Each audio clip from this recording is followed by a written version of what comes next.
Life After 80 is a chapter that carries a unique blend of beauty and brutality, a quiet shift that unfolds with both grace and grit. Few people openly discuss the deeper, often unspoken changes that come with crossing into your 80s. Not the surface-level markers like birthdays or the leisurely pace of mornings, but the profound transformations that touch the core of who you are. It's a time filled with hard-earned wisdom, yet shadowed by loss. A period of deep presence, yet sometimes marked by an aching distance. Moments of serene peace, yet occasionally pierced by profound loneliness. If you're not prepared for these shifts, they can hit like a sudden storm, leaving you wondering why no one warned you about the weight they carry. In this video, we're going to walk through 5 brutal realities of life after 80. Not to frighten you, not to cast a shadow over your days, but to bring clarity. When you see these truths approaching, you're no longer at their mercy. You can prepare, adapt, and meet them with strength instead of surprise. We'll explore the shrinking of your social circles, the body that no longer bounces back with the resilience of youth, the creeping dependence that feels uncomfortable even when it's essential, the quiet way society begins to overlook you, and that strange, persistent ache that emerges when old regrets collide with too much time and too little purpose. Stay with us until the end, because while these truths may feel heavy, they also unlock something powerful: acceptance, resilience, and the chance to shape the final stretch of life with a dignity that only you can define. Let us dive into what really happens after 80 and how you can navigate it with open eyes, steady hands, and your head held high. Number 1. A social circle that quietly disappears. One of the first realities to settle in after 80 isn't physical, it's relational. The people who once filled your world, the voices that shaped your days, begin to fade, often without a dramatic farewell. Friends you've known for decades pass away, neighbors move to new homes or care facilities, siblings grow silent as their own health wanes, and even longtime companions who once called weekly now reach out every few months, if at all. This isn't a reflection of your worth or their affection. It is simply the relentless march of time. But that realization leaves a space, a hollow echo that can feel unsettling no matter how strong or independent you've been throughout your life. You might wake up one morning and notice the phone doesn't ring with the same frequency. The invitations to gatherings dwindle. Family visits, once long and lively, become shorter, more rushed, as younger generations juggle their own responsibilities. The people who love you are still there, but they're often busy, distracted, or grappling with their own aging in ways that pull them away. Slowly, the everyday interactions, those casual chats, the laughter over coffee, the shared silences that once kept your life rich and vibrant start to thin out. This shift is rarely something anyone prepares you for. In your 60s and even 70s, there's still a sense of momentum. Friends are around, there's energy in the air, and check-ins feel routine. But after 80, a subtle change creeps in. You begin to outlive people, outpace the conversations that once flowed effortlessly. This transition is so quiet that it might slip by unnoticed at first, only revealing itself in the stillness that follows. I once knew a man named Walter, who was 84 when we met. For years, he had a ritual of visiting the same coffee shop every morning. The staff knew his order by heart, a black coffee with a splash of cream, and his friends would join him there without needing to coordinate. It was a rhythm, a heartbeat of his social world. But over time, that rhythm faltered. Some friends passed away, others moved to be closer to family, and a few simply stopped driving as their eyesight or confidence waned. One day, Walter shared with me, "It's strange to walk into a place where everyone used to know your name, and now you're just the man in the corner booth." The pain of that loneliness isn't always loud or tearful. It doesn't always announce itself with visible grief. Sometimes it's the long silence after dinner, a walk that feels a little too solitary, Or the realization that the list of people who truly know you, your quirks, your stories, your essence, is growing shorter, and there's no way to stop it. Yet knowing this reality offers a chance to act. You can open new doors even as others close. Connection doesn't come to you as it once did after 80. You have to seek it out. This might mean joining a church group, scheduling a weekly lunch with a neighbor, initiating a phone call to a distant relative, or even writing letters to rekindle old bonds.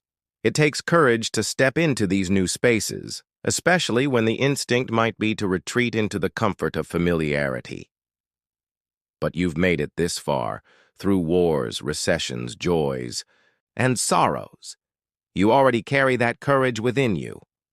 It's about reclaiming your place in the world, not as a passive observer, but as an active participant, even if the cast of characters has changed. Number 2, a body that stops bouncing back. By the time you reach 80, your body no longer whispers. It speaks with a clear, unignorable voice. The little aches that once came and went with a good night's sleep now linger like unwelcome guests. The fatigue that passed after a short nap might stretch into the next day, leaving you wondering if you'll ever feel fully rested again. The brutal truth that catches many off guard is this. After 80, even minor health issues can alter your life in an instant. You might start the day feeling fine, go about your routine, and by evening, something feels off. A slight dizziness, a persistent sore leg, a cough that lingers longer than it should. Suddenly, you find yourself in a waiting room, hearing terms like monitoring, imaging, or possible admission from a doctor's lips. What you once brushed off with rest or a hot cup of tea now demands attention, medical visits, and sometimes a shift in how you live. And often, there's no returning to the baseline you knew before. The bounce back, that resilient recovery of youth, isn't what it used to be. What makes this stage so challenging isn't just the physical discomfort, it's the unpredictability. You can do everything right. Eat a balanced diet, move gently with walks or stretches, get your 7 or 8 hours of sleep, and still feel like your body is one step ahead, making decisions you didn't authorize. A misstep on the stairs can lead to weeks of recovery. A stomach bug can sap your strength for days. And even when you heal, things don't always return to normal. Your balance might feel unsteady, your breathing might require more effort, and the energy you once took for granted becomes a precious commodity. I once met a woman named Gloria, 81, who embodied vitality. She was sharp, active, and fiercely proud of her independence. She tended her backyard garden with care, walked the neighborhood with a brisk step, and stayed engaged with her book club, debating classics with a twinkle in her eye. But after a minor fall while trimming a rose bush, nothing dramatic, just a slip, she found everything changed. It wasn't the injury, she told me. It was the aftermath. Weeks of rest turned into months of reduced strength. My confidence slipped. She paused, then added, I thought I was just taking a break, but my body treated it like a full stop. That's the part no one tells you. At 80, rest isn't always restorative in the same way. It can sometimes mark the beginning of a decline if you are not vigilant. And even with vigilance, your body might decide to slow down on its own terms. But there's strength in facing this truth. You begin to honor your energy more wisely, learning to pace yourself not out of fear, but out of respect for what your body has carried you through. Decades of work, parenting, laughter, and tears. You treat health not as a given, but as a daily practice, a sacred ritual of care. When you do this, even if the bounce is gone, your footing becomes steadier. You walk slower, but with greater awareness. You rest longer, but with intention. And you start to see that a slower body can still house a robust spirit, one that finds joy in the small victories, a steady hand pouring tea, a clear mind solving a puzzle, a heart still open to love. If you're still watching and finding these insights valuable, Please comment number 2 below to let me know you're here. And if you haven't subscribed yet, I recommend you subscribe and turn on the bell so you don't miss any videos. Your support helps us continue creating content to inform and inspire you. Now, let's move forward. Number 3, a growing need for help. No matter how fiercely independent you've been, one of the hardest truths to swallow after 80 is this. You start needing help for things you once handled without a second thought.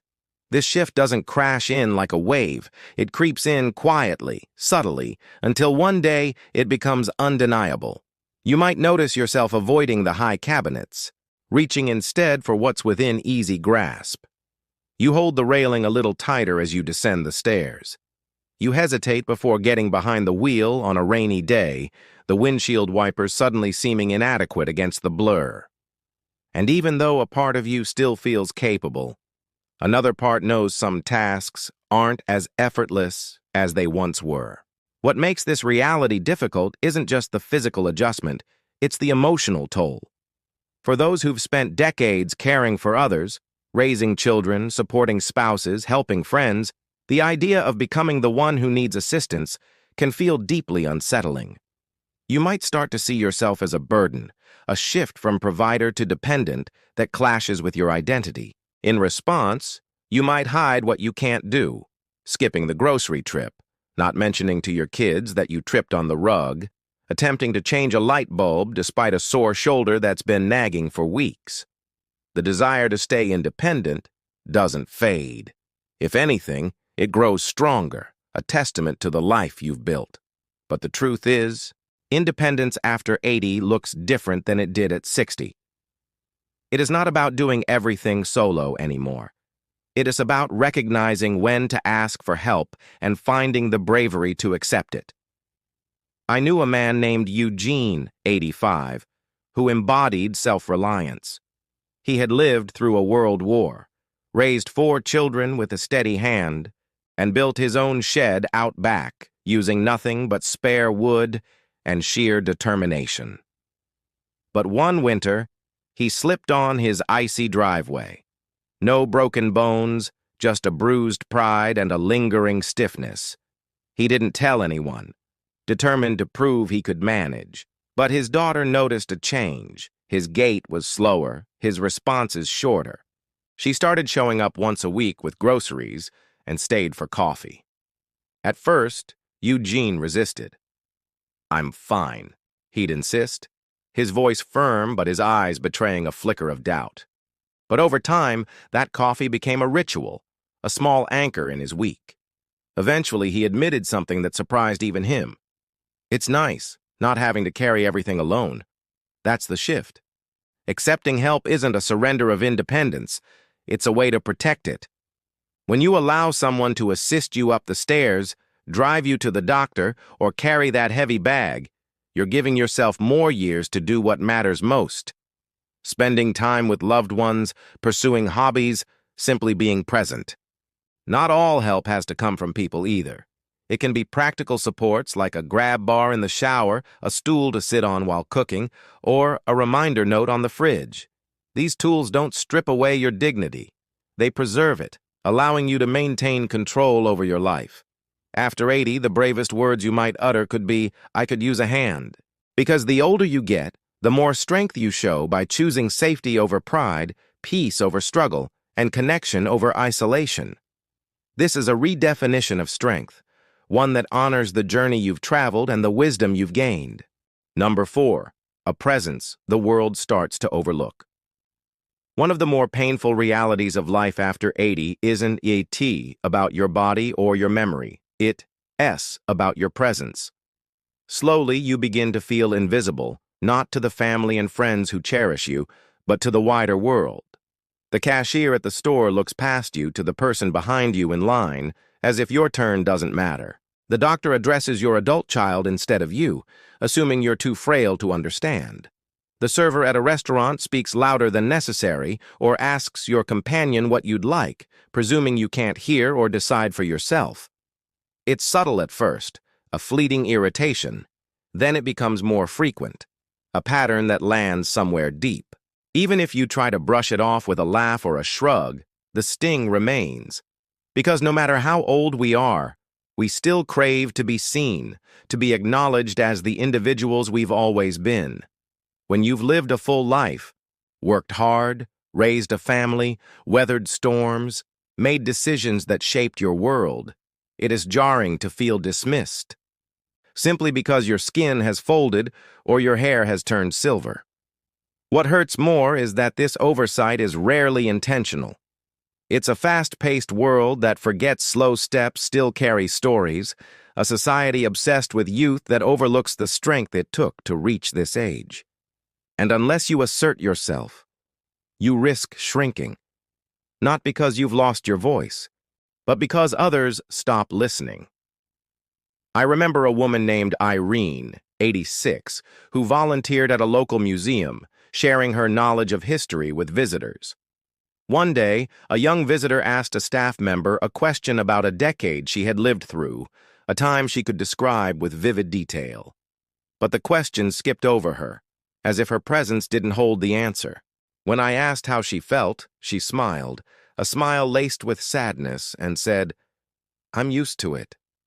That sadness came from being seen as furniture rather than fire, a background element rather than a living, breathing contributor. But you are not furniture. You are not a passive observer. You are still here, still thinking, still offering value. And just because the world sometimes forgets, that doesn't mean you have to. So what can you do? You speak anyway. You ask the questions, offer your opinions, vote in elections, share your stories even when no one prompts you. You stand up, even if your knees wobble or your hands tremble. Every time you claim your space, you remind the world and yourself that you are not done. You are a living library, a witness to time, a voice that still carries weight. You don't need to shout to be heard, you simply need to refuse to disappear. This act of presence becomes your power, a quiet defiance against a culture that moves too quickly to notice. If you're still watching and finding these insights valuable, please comment number 4 below to let me know you're here. And if you haven't subscribed yet, I recommend you subscribe and turn on the bell so you don't miss any videos. Your support helps us continue creating content to inform and inspire you. Now, let's move forward. Number 5, a sense of regret. If purpose isn't redefined. As you move deeper into your 80s, a strange quiet settles in, not just in your home or your schedule, but within you. Life slows, the calendar empties of obligations, and with that slowness comes space. Space to reflect, to remember, to replay the years that have passed. This can be a beautiful thing, a chance to savor memories and find peace in a life well lived. But if you're not intentional, that space can turn into something heavy, a quiet regret that creeps in, not with loud accusations, but with a gentle, persistent whisper. The, "I wish I'd spent more time with them" kind. The "why didn't I take that chance when I had it" kind. The kind that emerges when you have time, but not always the energy or freedom to pursue the dreams you once postponed. This isn't a topic people discuss often. We celebrate the wisdom of aging, the freedom of retirement, the joy of grandchildren, and all of that is real and worth cherishing. But so is the lingering question that often goes unvoiced. What now? If you've spent your life working, giving, running, raising, serving, and then it all stops, it can feel like your purpose is fading with it. I knew a man named Stanley, 88, who had been a teacher for over 40 years. After retirement, he felt a surge of pride. Decades of shaping young minds was no small feat. But beneath that pride was a strange hollowness. "No one needs me anymore," he said one afternoon, his voice tinged with melancholy. But that wasn't true. He just hadn't yet found a new way to be needed. Because purpose doesn't retire, it changes shape. Maybe you don't build houses anymore, but you build confidence in your great-grandchildren with the stories you tell. Maybe you don't lead meetings, but you lead with your presence when someone is grieving, offering a steady hand or a listening ear. Maybe you don't solve big problems, but you ease loneliness with a smile to a neighbor or a note to a friend. The danger of regret isn't that you've made mistakes. We all have, and they're part of being human. It's that you sit in them too long without turning them into something meaningful. But when you redefine purpose, not as productivity measured by tasks, but as presence measured by impact, you begin to realize you still have so much to give, not just to others, but to yourself. The most important work you might do after 80 may not be for legacy or applause. It might be waking up with kindness in your heart, curiosity in your eyes, and enough courage to ask, how can I bring light today, even if just a little? That's not regret. That's redemption. And it's never too late to find it. Whether it's volunteering in a small way, learning something new, or simply being a source of warmth for those around you, this redefinition turns time into a gift rather than a burden. Final thoughts. Reaching your 80s is no small achievement. It's a landmark built on decades of love, loss, effort, change, and resilience. A testament to a life that has weathered storms and celebrated joys. But with that strength come new challenges, some subtle, others impossible to ignore. Facing these realities doesn't make you weak. It makes you honest. It means you've lived long enough to see life for what it truly is. Unpredictable, sometimes unfair, but still deeply worth showing up for. So which of these 5 realities struck you the most? Was it the silence that settles when your social world begins to shrink? The frustration of a body that doesn't recover like it used to? The discomfort of needing help when you've spent a lifetime being the helper?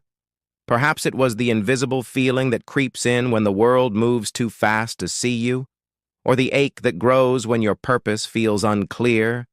Whatever it was, I hope you felt seen.